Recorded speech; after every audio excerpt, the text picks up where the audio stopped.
जय हिंद दोस्तों। कहते हैं ने कि हौसलों के आगे कोई पर्दा नहीं होता और करे परिश्रम का कोई विकल्प नहीं होता।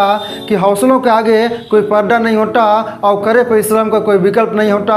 और क्या कि दिल में वो जज्बा कुछ कर दिखाने का, कि दिल में वो जज्बा कुछ कर दिखाने का। तो याद रखना दोस्तों कि जलते हुए दियों को भी आंधियों का डर नहीं होता, जलते हुए दियों को भी आंधियों का डर नहीं होता दोस्तों।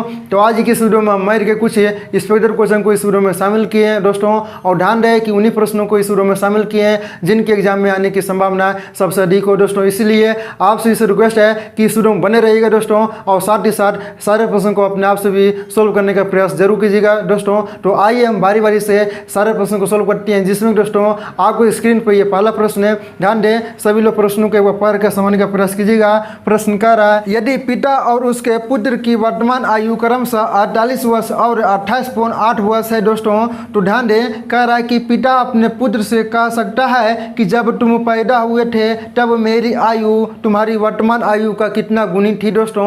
ये हम सभी को बताना है। ध्यान दें, यानी कि यहाँ पे पिता और पुत्र की चर्चा हो रहा है। ध्यान दें, जिसमें दोस्तों यहाँ पे पिता की आयु दिया हुआ है, ध्यान दें 48 वर्ष है, और पुत्र की आयु दिया हुआ है 28.8 वर्ष दोस्तों। पिता कह रहा है कि जब तुम पैदा हुए थे, ध्यान दें कि जब तुम पैदा हुए थे उस समय मेरी आयु और अब तुम्हारी वर्तमान आयु का कितना गुनी थी, ये हम सभी को बताना है दोस्तों। तो यहाँ पे करना क्या है, ध्यान दें कि जब अगर हम दोस्तों पिता की आयु में से अगर पुत्र की आयु माइनस कर देंगे दोस्तों, ध्यान दें तो पुत्र के समय, ध्यान दें कि पुत्र के जन्म के समय पिता की आयु जितना होगा वो हम सभी को पता चल जाएगा दोस्तों। तो यहाँ पे करना क्या है कि 48 में से ध्यान दें यहाँ पे माइनस करेंगे 28.8 वर्ष से, और यहाँ पे कह रहा है कि पुत्र, यानी कि यहाँ पे प्रश्न के अंतिम में क्या कह रहा है कि जब तुम पैदा हुए थे तब मेरी आयु तुम्हारी वर्तमान आयु की कितना गुनी थी दोस्तों। तो यहाँ पे पुत्र के रिस्पेक्ट में कहा जा रहा है दोस्तों। तो बटे हम क्या करेंगे, पुत्र की आयु। ध्यान दें कि बटे हम क्या करेंगे, पुत्र की आयु। तो पुत्र की आयु कितना है, 28.8 है दोस्तों। तो अब इसे ध्यान दें हल कर दीजिए, आपका आंसर आ जाएगा। यानी कि यहाँ पे 48 में से दोस्तों हमें 28.8 माइनस करेंगे। तो ध्यान दें यहाँ पे 0.0 लगा दीजिए। तो यहाँ पे माइनस करेंगे तो कितना आएगा, ध्यान दें यहाँ पे ध्यान दें दोस्तों, तो 2 हो गया, और यहाँ पे 9 होगा, और यहाँ पे 1 होगा, यानी कि 19.2 आ गया। और नीचे में कितना है, 28.8 है दोस्तों। तो यहाँ पे ध्यान दें इस दशमलव से ये दशमलव कैंसिल हो गया दोस्तों। अब यहाँ पे कटा लीजिए, ध्यान दें यहाँ से कटाइए दोस्तों। ध्यान दें यहाँ पे 4 सट्टे 28 है, ध्यान दें 4 सट्टे 28 है, 4 दूनी 8 है, और 4 चौक 16, और 4 अठी 32 है। ध्यान दें अब यहाँ पे कटा लीजिए दोस्तों। ध्यान दें 12, हाँ 12 चौक 48 है, और 12 छक 72 है, 8 2 दूनी 4 है, 8 2 तिहाई 6। तो हम कह सकते हैं कि 2/3 आ गया, यानी कि 2 तिहाई है दोस्तों। यानी कि ध्यान दें कि पुत्र के जन्म के समय पिता की जो आयु होगा वो 2 तिहाई होगा। सॉरी, पुत्र के जन्म के समय पिता की आयु और अब पुत्र की वर्तमान आयु का 2 तिहाई होगा दोस्तों। यानी कि 2 तिहाई देखेंगे किस ऑप्शन में है, तो हमारा ऑप्शन नंबर बी में दिया हुआ। यानी कि इस प्रश्न का जो करेक्ट आंसर होगा दोस्तों वो आपका ऑप्शन नंबर बी होगा। और उम्मीद करता हूं दोस्तों कि जब कभी भी अगर इस टाइप का प्रश्न आएगा तो उसे आसानी से सोल्व कर लेंगे दोस्तों। चलिए हम अगले प्रश्न की ओर चलते हैं। अगला प्रश्न क्या है दोस्तों, आपके सामने यह सेकंड प्रश्न है, और इसमें आप सभी को बताना है दोस्तों कि एक्स क्यू और माइनस ए वाई क्यू का मान क्या होगा दोस्तों। ध्यान दें, तो बहुत ही सिंपल सा प्रश्न है। उम्मीद करता हूं कि आप सभी से ये प्रश्न बन गया होगा दोस्तों। तो ध्यान दें यहाँ पे करना क्या है कि एक्स ए और वाई का मान निकालना होगा, तो ही हम एक्स क्यू और माइनस ए वाई क्यू का मान हम निकाल सकते हैं दोस्तों। तो जिसमें कि एक्स प्लस वाई का मान दिया हुआ है 3 और एक्स वाई का मान दिया हुआ है 2 दोस्तों। तो यहाँ पे हम ध्यान दें कि यहाँ पे एक्स प्लस वाई, यानी कि एक्स का मान यहाँ पे अगर हम 2 लें, ध्यान दें, और y का मान अगर हम 1 लेंगे दोस्तों, यहाँ पे x प्लस वाई करेंगे तो हमारा 3 आ जाएगा। और यहाँ पे अगर ध्यान दें x का मान 2 लेंगे और y का मान 1 लेंगे दोस्तों, यहाँ पे जब 2 गुने 1 करेंगे तो कितना आएगा, 2 आएगा। तो यहाँ से निकल के क्या आएगा दोस्तों कि x का मान हमारा हो गया, ध्यान दें 2, और y का मान हमारा हो गया, ध्यान दें 1, ध्यान दें 1 हो गया। तो अब यहाँ पे x के जगह पर हमें 2 रखेंगे, तो 2 का क्यू करेंगे दोस्तों तो कितना होगा, 8 होगा। और 1 का क्यूब करेंगे दोस्तों तो कितना होगा 1 ही होगा। तो जब 8 में से 1 कम करेंगे तो कितना होगा 7 होगा। तो देखिए दोस्तों कि आपका 7 किस ऑप्शन में है, तो 7 हमारा दोस्तों अगर देखा जाए तो ऑप्शन नंबर बी में है, यानी कि इस प्रश्न का जो करेक्ट आंसर होगा वो आपका ऑप्शन नंबर बी होगा दोस्तों। तो उम्मीद करता हूँ कि आपको ये भी प्रश्न समझ में आ गया होगा दोस्तों। चलिए अब हम अगले प्रश्न की ओर चलते हैं। दोस्तों आपको सामने ये अगला प्रश्न है, सभी लोग प्रश्नों को एक बार पढ़ कर समझने का प्रयास कीजिएगा। प्रश्न कर रहा है, ध्यान दें कि भूमि का एक त्रिभुजाकार भाग है जिसकी भुजाएं क्रमशः 72 मीटर, 30 मीटर और 78 मीटर है को 20 पैसे प्रति वर्ग मीटर की दर से समतल करने के लिए लागत कितनी रुपया लगेगी, ये हम सभी को बताना दोस्तों। तो ध्यान दें यहाँ पे भुजा कितनी कितनी दिया हुआ, ध्यान दें पहला भुजा है दोस्तों 72 मीटर, ध्यान दें दूसरा भुजा है 30 मीटर और तीसरा भुजा है 78 मीटर दोस्तों। ध्यान दें तो यहाँ पे हम सभी को पहले चेक करना होगा क्या यहाँ पे समकोण त्रिभुज तो नहीं है। ध्यान दें दोस्तों अगर समकोण त्रिभुज रहेगा तो हम आसानी से इसका क्षेत्रफल निकाल सकते हैं। तो ध्यान दें यहाँ पे पहले हम सभी को चेक करना होगा दोस्तों। तो करना क्या है कि यहाँ पे ध्यान दें कि यहाँ पे छोटे संख्या के रूप में इसे कन्वर्ट करना होगा। तो पहले कटा लीजिए। तो यहाँ पे दोस्तों अगर 3 से कटाएंगे, ध्यान दें तो 3 से दोस्तों ध्यान दें कि 24 तिहाई 72 है और 3 से ये 10 बार में और 26 तिहाई 78, ध्यान दें। अब अगर दोस्तों इसे ध्यान दें कि अगर 2 से डिवाइड करेंगे तो कितना का 12 है और ये 5 है और ये कितना होगा, ध्यान दें यहाँ पे दोस्तों ये हो गया हमारा 13। तो दोस्तों आप सही को पता होगा कि 12, 5, 13 ये क्या है, ध्यान दें ये समकोण त्रिभुज का एक ट्रिपलेट है। ध्यान दें 12, 5, 13 दोस्तों ये क्या होता है, तो ट्रिपलेट है। आप सभी को याद भी होगा दोस्तों, यानी कि हम कह सकते हैं कि ये क्या है, तो समकोण त्रिभुज है। यानी कि समकोण त्रिभुज का क्षेत्रफल क्या होता है, ध्यान दें हाफ गुने आधार गुने ऊंचाई दोस्तों। यानी कि जो सबसे बड़ी भुजा होगा वो हमारा क्या होगा, वो कर्ण होगा दोस्तों। तो कर्ण से हमारा लेना देना नहीं है क्योंकि यहाँ पे आधार गुने ऊंचाई होता है। तो मान लीजिए कि आधार ये है तो ऊंचाई ये होगा, अगर ऊंचाई ये है तो आधार ये होगा दोस्तों। तो हाफ गुने आधार तो यहाँ पे कितना है 72 है, ऊंचाई कितना है दोस्तों, ध्यान दें यहाँ पे 30 है और यहाँ पे ध्यान दें कि 20 पैसे, ध्यान दें कि 20 पैसे वर्ग मीटर दोस्तों। तो यहाँ पे 20 पैसे है तो इसे रुपया में कन्वर्ट करने के लिए 100 से भाग करना होगा। तो इसे कटा लीजिए, आपका आंसर निकल के चले आएगा। तो 20 से ये 5 बार में और 5 से ये 6 बार में और ध्यान दें कि 2 से ये 3 बार में, ध्यान दें तो यहाँ पे 72 तिहाई कितना होता है, ध्यान दें 216 दोस्तों। तो आपका जो रुपया लगेगा ध्यान दें यहाँ पे 216 रुपये टोटल लगेगा दोस्तों। तो देखिए 216 किस ऑप्शन में है, तो 216 हमारा ध्यान दें कि ऑप्शन नंबर डी में, यानी कि इस प्रश्न का जो करेक्ट आंसर होगा वो आपका ऑप्शन नंबर डी होगा। और उम्मीद करता हूँ दोस्तों कि आपको ये भी प्रश्न समझ में आ गया होगा दोस्तों। तो चलिए अब हम अगले प्रश्न की ओर चलते हैं। दोस्तों ध्यान दें आप सभी के सामने ये अगला प्रश्न है, इसमें आप सभी को बताना है कि 16, 24, 36, 52 और 54 का एलसीएम क्या होगा दोस्तों। तो ध्यान दें एलसीएम निकालने का सबसे सिंपल तरीका क्या है कि जो भी संख्या दिया गया है उसे गुणनखंड कर दीजिए दोस्तों। और ध्यान दें कि ऐसा गुणनखंड करना है यहाँ पे कि सारे संख्या आपस में कुछ ना कुछ कॉमन हो। जैसे कि यहाँ पे दोस्तों 16 को हम लिख सकते हैं 8 गुने 2 के रूप में, 24 को हम लिख सकते हैं 8 गुने 3 के रूप में, ध्यान दें यहाँ पे 8 कॉमन हो रहा है। 36 को हम लिख सकते हैं, ध्यान दें यहाँ पे 4 गुने 9 करेंगे तो 36 होगा। और यहाँ पे 52 है तो 13 गुने 4 करेंगे तो 52 होगा। और 54 है, ध्यान दें तो यहाँ पे 9 और गुने 6 करेंगे तो 54 होगा। यानी कि यहाँ पे सारे गुणनखंड में कुछ ना कुछ ऐसी संख्या जो कि कॉमन हो रहा है दोस्तों।